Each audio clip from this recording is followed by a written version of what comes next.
And when we came into power, there was not much solidarity in the first 6 months, from January to the summer, when we made the compromise. The original Juncker memorandum, which we took to a referendum, was completely unacceptable. It was punitive. It had nothing on debt. We managed a better compromise. And I think when the Syriza government showed its seriousness, that it actually wanted to leave the memorandum while doing its best to protect the most vulnerable, I think slowly the Europeans realized, look, this is something that is achievable. I think they eventually thought this could be a win for Greece. I think President Juncker is on record as saying that he staked quite a lot. He was not like Wolfgang Schäuble, the German finance minister at the time, who actually I think wanted us out. The fact that we left the programme, something that the previous governments hadn't managed to do. We had this corridor for debt. We've had the buffer, which gives some protection. Was something that the Europeans can be proud of in the end, but with a huge cost. Let us not forget that. Because any economy that loses 26% of the GDP, which happened in the first and second memorandum, 26 of GDP, I don't know whether people listening to us quite understand how big a number 26%. There is no other economy that has suffered like that outside a war.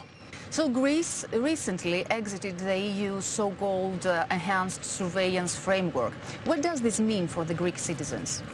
Well, we came out of the agreement in the summer of 2018, and it was agreed then that we would leave the enhanced surveillance in 3-4 years. So it's good news.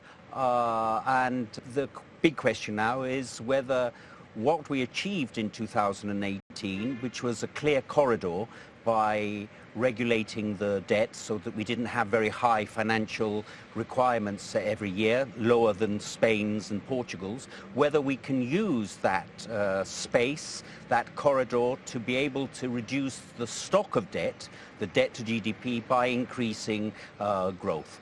I'm not very optimistic the way this government has tackled that task, but that's where we are. What we achieved in the summer of 2018 was to leave once and for all the memorandum, to have a buffer to give the financial markets some comfort, a corridor regulating debt, which gave us 10-12 years in which to get our act together on the real economy side.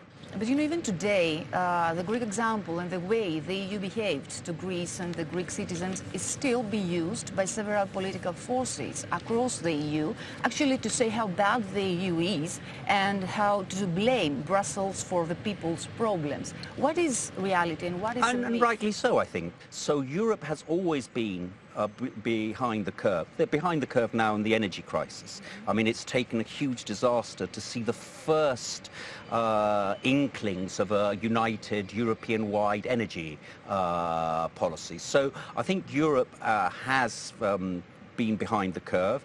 I think that there is a real threat to the EU already still, which is this divergence in the fate of the economies between Northern Europe and Southern Europe.